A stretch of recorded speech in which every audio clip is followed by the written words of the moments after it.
So we'll start off, what is a choice board? Well, it looks like a graphic organizer.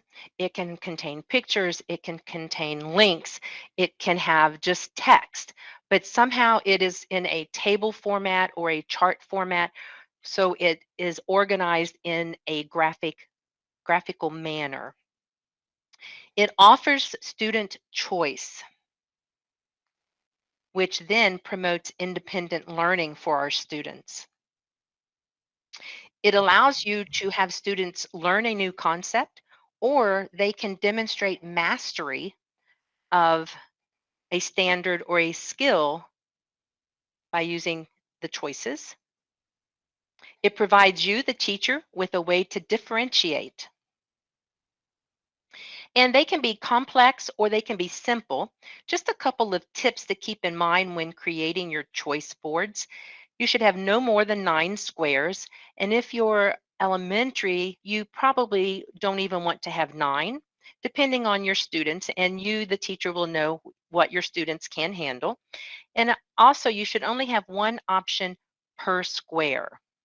So now what we're going to do, we're going to first take a look at some simple and complex choice boards.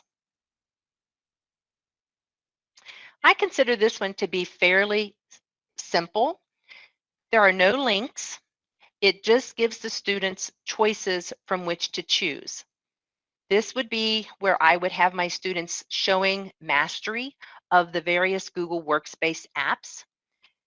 And the students' directions in the bottom right, they would choose 3 of the 5 choices.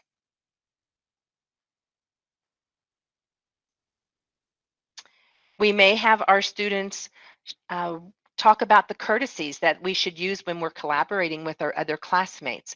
This one's a little different in that it has 3 options, and the students have to choose one of those options in order to give us their feedback. So they could create a slide presentation, do a video, or they can write a paper.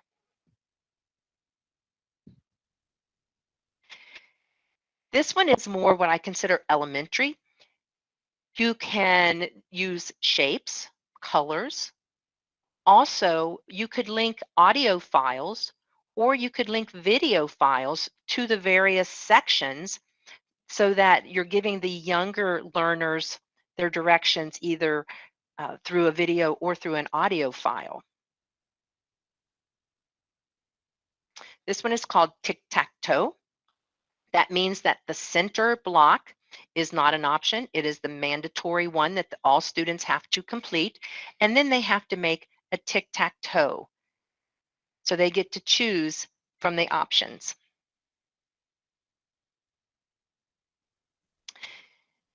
This is one that is a little bit different in that it actually has a part A and a part B. The students will choose one option for part A and choose one option for part B. So you see there's a variety of looks for when we talk about choice boards. Now these choice boards are a little bit more complex. And when I say complex, I mean that there's a little bit more involved to creating them, and they also contain links. So let's take a look at this one. This one is going to be in the drive that you're going to receive at the end of the presentation. This slide is just in there with a note to you saying that you would need to make a copy of this, and then you would delete this slide so that the students wouldn't see it in your final copy. This is what it would come up for the students.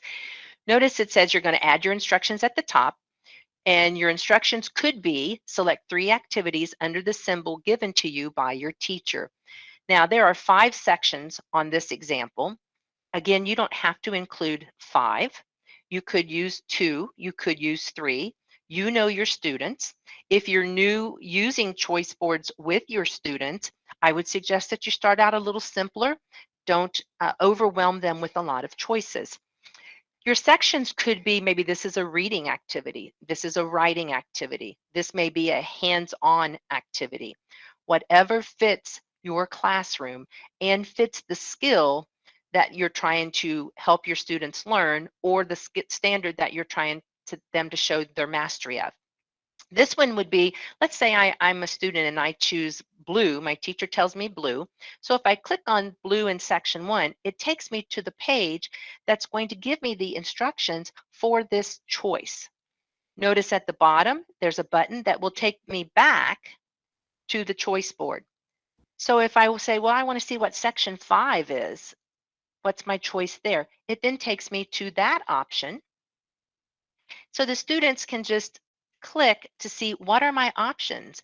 Teacher says I have to choose 3 under the symbol given to me. Now, also in elementary, you could do this with colors, or you could do this differentiating, saying, breaking your students up into 4 different groups where the colors are different levels or different differentiation for the different groups. This one I found in Slides Mania. It's a little bit more involved, as you will see, but it's kind of really cool. Again, the first slide you would be deleting. Notice it's even got some action there. Whoever created this did a wonderful job. This is where you would put all of your instructions for the students to know what to do. When they get to this slide, they would just click on a balloon. When they click on the balloon, it takes them to the instruction page or the resource page, whatever it might be that you place there. When they are finished with that, they click on the balloon and takes them back to the balloon bunch. So again, a little bit more involved, but you do and will have this template that you can go in and create your instruction pages so that you can use this one with your students. Now let's talk about creating a choice board. This is what you need to go through when you're thinking about a choice board. If you are new to choice boards, I strongly recommend that you outline your ideas. Have a clear thought process on what it is that you're wanting to do. Map it out on paper. Think about your theme or your learning goals, standards that you're wanting to focus. Make sure that you have a clear idea. Then you can decide on the activities that you want to include on your choice board. I suggest including familiar ones as well as some new ones. That forces the students to engage and actually take on a little bit more of the learning for themselves. Be sure to include a variety of learning activities, your visual, auditory, read, write, kinesthetics. Make sure that you're touching all of those with your choices. Sketch it out on paper. You know, you have your ideas, you know the activities you want to include, sketch it out, sort of get a little draft. And then you're going to actually create the choice board. You can do that in Google Slides by inserting a table, and that's what I'll show you how to do today. Or you could do it in Google Docs, insert a table. Some people do them in Google Drawings, and one of the examples that I share with you in the Google Drive is and has been done with Google Drawings. I tend to prefer slides. Again, it's a personal preference. So let's get creative. I'm going to jump over here into the Drive, and this is the shared drive with you, and I'm going to create a new Google slide. I tend to usually come in, delete whatever pops up, and I want to think, okay, do I want to change my background color maybe just a little bit, make it a little more pleasing to the eye. And then I'm going to insert a table. Now remember, I have a draft. I've drawn it up or I've sketched it out. I know how many squares I want. I know what my instructions are going to be. So let's say I'm going to insert a table. And I know I'm going to include at least 6 squares for the students. And I want to have an extra line for my instructions. When I get in here, I'm going to highlight the top row and I'm going to merge those cells because that's where my instructions are going to go. I can enlarge my table if I want to do that. Instructions are going to be here. And then I can actually start deciding, okay, what am I going to put in my squares? Am I going to write text? with instructions for the students on what it is that they need to do? Or am I going to insert shapes? Or am I going to insert pictures? If I insert some shapes, let's just do that quickly.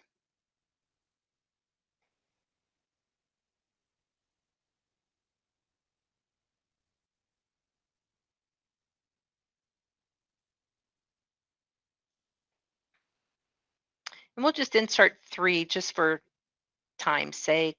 Let's do this one. All right, so I would do 6 of them if I were going to do this for my class. Now I need to decide, okay, so I need to have a slide. So if they click here, they can go to their instructions. So again, I have 6. So I'm going to need to have 6 additional slides. First thing I'm going to do is bring up one blank slide, and I'm going to go ahead and just change that background color. And then I want to make sure that I include a button on this slide that will take the students back to the actual choice board. So I'm going to insert the shape that looks like a little house. And I'm going to either right click it and make a link, or I can insert a link. And I'm going to say slides in this presentation. And notice that my choice board is on slide 1. So I'm going to say slide 1. Now that I've created that, I also want to include up here that this would be circle instructions. Now I want to duplicate this slide 6 times because again, remember, we're going to have 6 squares, 6 choices for the students. So I can just duplicate. I'm right clicking, duplicating.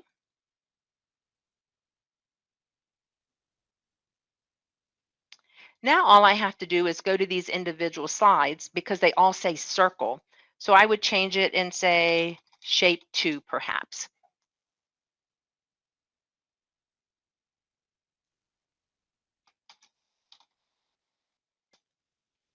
And so on. I would just continue down. But notice that all of the slides already have the link back to my choice board.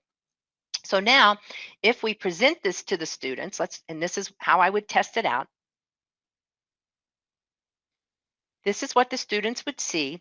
And again, we don't have any links yet, but visually it's looking okay. So now let's make a link. So I'm going to click on the circle, right click, link. I'm going to say slide in this presentation, and the circle instructions are found on slide 2. Then I go to shape 2, right click, link, slide in the presentation. It's on slide 3. Right click, link, slides in the presentation, slide 4. And again, if I were to continue on, we would do the exact same. So now let's present and see what it looks like. Now notice that when I hover, I have the little hand that's saying that it is an active link. So if I click on the circle, it takes me to the circle instruction page. So that worked. Now, if I click on the home button, it takes me back to the choices. If I go to shape 2, it takes me to shape 2 instructions. Click the home button, takes me back to the presentation, to the choice board. Shape 3, and so on. So quickly, we have created a very basic choice board. Now, when I share this with my students, I wouldn't want to share this particular file. I'll give it a name. I wouldn't share this particular file because then the students have to know to go up and present it so that they can get into that. What I like to do is I like to do file, publish to the web. Now, when you publish to the web, you have some options here, but I usually just say publish. Okay. And then it gives me a link. I can copy that link, and that is what I would share with my students. So if I go into a new tab and I paste and go, this is how it is presented to my students. And my links are active.